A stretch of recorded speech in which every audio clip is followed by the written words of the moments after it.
You have friends. You have people who would pick up the phone if you called. You have co-workers who like you, neighbors who wave, family members who check in on holidays. On paper, your social life exists. It functions.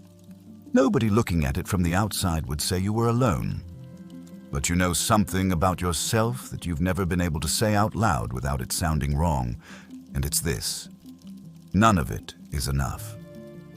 Not because these people aren't good, not because you don't appreciate them, but because none of them know you. Not the real version, not the version that exists underneath the version you show up as in every room you walk into. You have 100 connections, and not one of them reaches the place inside you that is actually hungry. And the hunger has been there so long, you've started to wonder if maybe it's just how you're built. If maybe wanting to be truly known by even one person is something you're supposed to outgrow, the way you outgrow believing in magic or thinking the world is fair. If any part of that just made your chest tighten, I need you to stay with me, because what you've been feeling is not a defect. What you've been feeling is actually one of the most psychologically coherent things a human being can feel. And the reason nobody around you seems to understand it is that most people have never been taught to distinguish between being surrounded and being held. Those are two completely different experiences, and the difference between them explains almost everything about the loneliness you carry in rooms full of people who technically care about you. Let me explain what's actually going on inside you.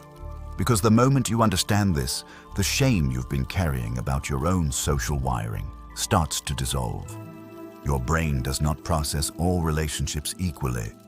This is something most people have never been told, and it changes everything. Your nervous system does not count the number of connections you have and calculate your safety based on the total. It assesses the quality of each connection individually and assigns it a specific weight based on how much regulatory capacity that person provides.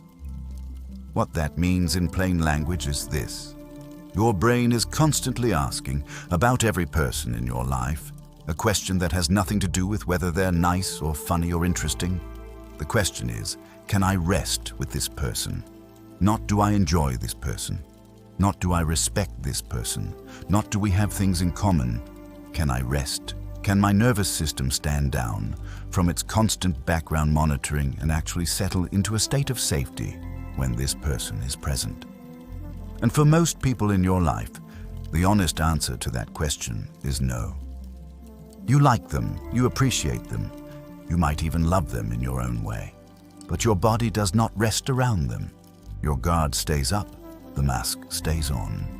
The performance continues, even if the performance is so subtle and so automatic that you don't even realize you're doing it anymore. This is where the concept of a true connection becomes something more than a romantic idea. A true connection, in the way your nervous system actually experiences it, is a person whose presence allows your body to stop working. Stop monitoring. Stop managing. Stop translating yourself into a version that's easier for someone else to receive. When you're with this person, the thing that runs constantly in the background of every other interaction just goes quiet. You don't have to think about how you're coming across. You don't have to calculate whether you've been too much or too little.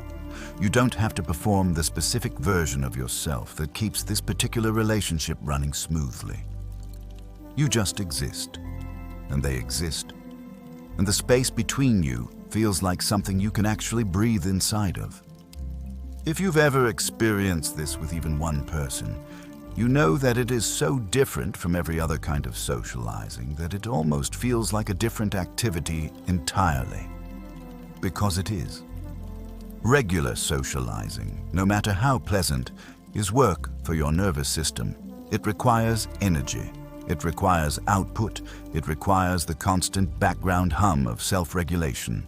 But being with the one person who actually reaches you is not work.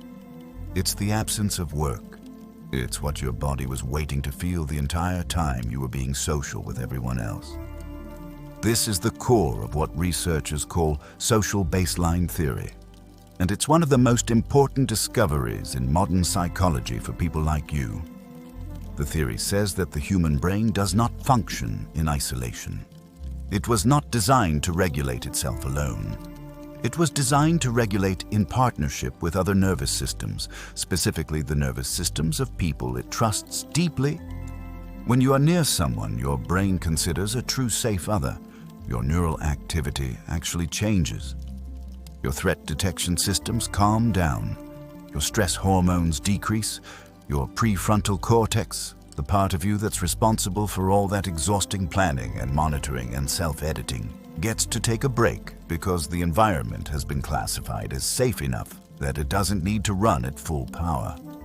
In the presence of the right person, your brain literally requires less energy to function because some of the work of being alive is being shared by the connection itself. This is why one real connection can feel more nourishing than 100 casual ones. Because the 100 casual ones don't trigger that neurological shift. They don't turn off the monitoring. They don't lower the guard. They provide company, which is valuable, but they don't provide the specific thing your nervous system is actually starving for, which is the experience of being held at a level so deep it changes the way your brain allocates its resources. Now here's the part that connects this to something you've probably been carrying for a long time without understanding where it came from. The reason some people need this kind of connection more urgently than others has to do with how they learned to attach in the first place. When you were very young, before you had words for any of this, your nervous system was learning a lesson about relationships that it would carry for the rest of your life. It was learning whether closeness was safe or dangerous, whether being seen was a good thing or a threatening thing, whether the people you depended on could be trusted to stay, or whether staying was something you had to earn by being easy, by being small, by not needing too much. And whatever it learned in those early years became the template for every relationship you would ever have. The people who end up craving one true connection above all else are often people whose early template was complicated. Maybe they had a parent who was sometimes warm and sometimes cold, and they learned that closeness was unpredictable. Maybe they had a parent who was physically present but emotionally absent, and they learned that being in the same room as someone doesn't necessarily mean being with them. Maybe they were loved, genuinely loved, but the love came with conditions they could never quite figure out, and so they spent their childhood trying to crack a code that was never meant to be cracked. And what all of those experiences taught them was that most closeness is partial. Most connection has a gap in it. Most people are around, but not fully there. And the experience of being fully met is so rare that when it happens, the relief is almost unbearable. If you grew up with that kind of template, you learned something that most people who grew up with easier attachments never had to learn. You learned the difference between presence and attunement, between someone being in the room and someone actually being with you, between someone hearing your words and someone understanding what you meant underneath the words. And once you've learned that difference, you can never unlearn it. It becomes impossible to be satisfied with connections that only reach the surface because you know in your body that something deeper exists. You've tasted it, maybe only once or twice in your life, and the taste ruined you for everything else.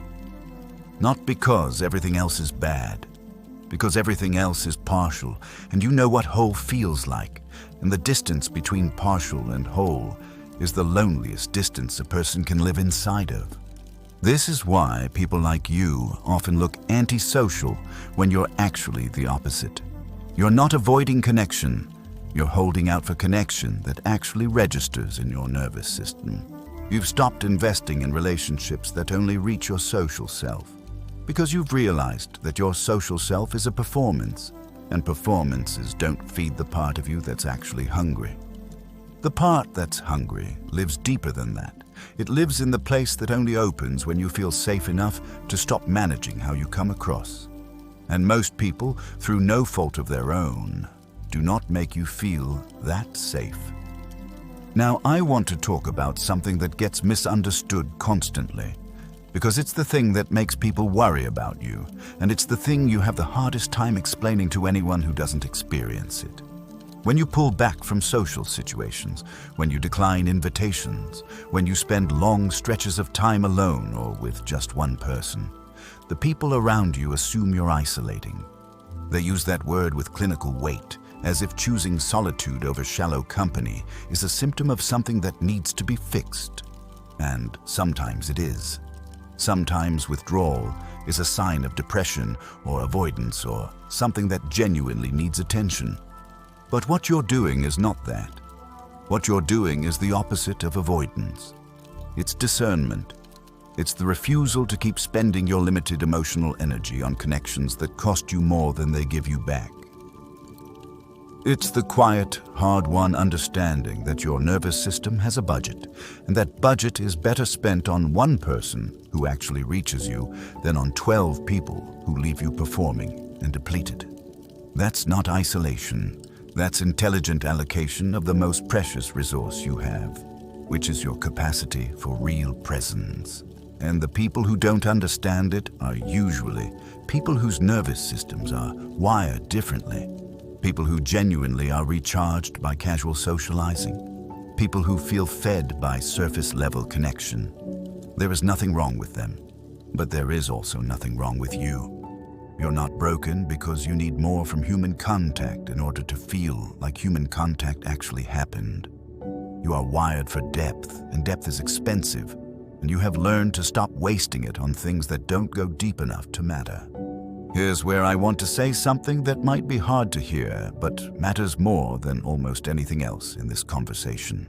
The person you're looking for, the one true connection, the person whose presence allows your entire nervous system to stand down, that person might already be in your life and you might not have noticed them yet. Because when you spend years being hungry for deep connection, the hunger itself can become a kind of blindness. You start to believe that the connection you're looking for has to feel like a lightning strike, that it has to be dramatic and overwhelming and immediately obvious. And sometimes it is. But sometimes the person who is actually safe for you doesn't announce themselves with fireworks. Sometimes they announce themselves with a quiet consistency that's easy to miss if you're scanning the horizon for something bigger. Sometimes the person who will eventually become the truest connection you've ever had is the one who has been showing up in small, undramatic ways for a long time. And you haven't noticed because their presence doesn't trigger the intense neurological response you've been trained to associate with real connection. The intense response, the one that feels like finally, the one that feels like being seen for the first time. That response is real, but it isn't always accurate. Sometimes what feels like recognition is actually your nervous system responding to familiarity. And the familiarity might be the familiarity of your original attachment pattern, which means it might be pulling you towards someone who matches the template you grew up with, rather than towards someone who is actually good for you. This is one of the most painful things attachment research has uncovered. The people who feel immediately like home are sometimes the people who replicate the exact conditions of your earliest relationships, including the conditions that hurt you. The intensity you feel is real, but its origin might be memory rather than compatibility. And the person who is actually safe, actually steady, actually capable of the kind of presence your nervous system truly needs, might feel unfamiliar at first because safety was never what your earliest relationships taught you to recognize. This doesn't mean you should force yourself into connections that don't feel right. It means you should hold your own pattern recognition with a little gentleness and a little suspicion, because the pattern was built by a child who was trying to survive, and the child's definition of connection might not be the same as the adult's definition of connection. The adult gets to choose differently. The adult gets to expand the definition. The adult gets to learn that true connection doesn't always feel like desperation. Sometimes it feels like calm. And the calm can be hard to trust at first, but it's almost always the one that lasts. If you're sitting with this right now and you're feeling the weight of how long you've been carrying this particular kind of loneliness, I want to tell you something that I mean with everything I have. The loneliness is not proof that you're broken. the loneliness is proof that you're accurate. You have been perceiving correctly for years that most of the connection available to you doesn't reach the place it needs to reach. You have been right about that, and you have been right to want more, and you have been right to refuse to pretend that partial is the same as whole, because it isn't, and you knew it wasn't, and every time someone told you to just put yourself out there more, they were telling you to solve the wrong problem with the wrong solution. The problem was never that you weren't out there enough. The problem was that out there doesn't contain very many people who can reach you, and the solution was never more people. The solution was always the right person. You're not too picky. You're not too closed off. You're not too intense. You're not too much. You're a person whose nervous system was built for depth, and depth is rare, and the rarity of it has made your life quieter than most people understand, and lonelier than most people can see. But the same wiring that makes you lonely in crowds is the wiring that will allow you to experience a kind of connection that most people will go their entire lives without ever knowing is possible. The people who can be satisfied with surface-level bonds will never feel the hunger you feel. But they will also never feel what you feel when the hunger is finally, actually met. And that feeling, when it comes, is worth every quiet night you spent waiting for it. You are not built for 100 connections. You are built for the one that makes the silence stop. And the fact that you haven't settled for less is not your flaw. It's your dignity.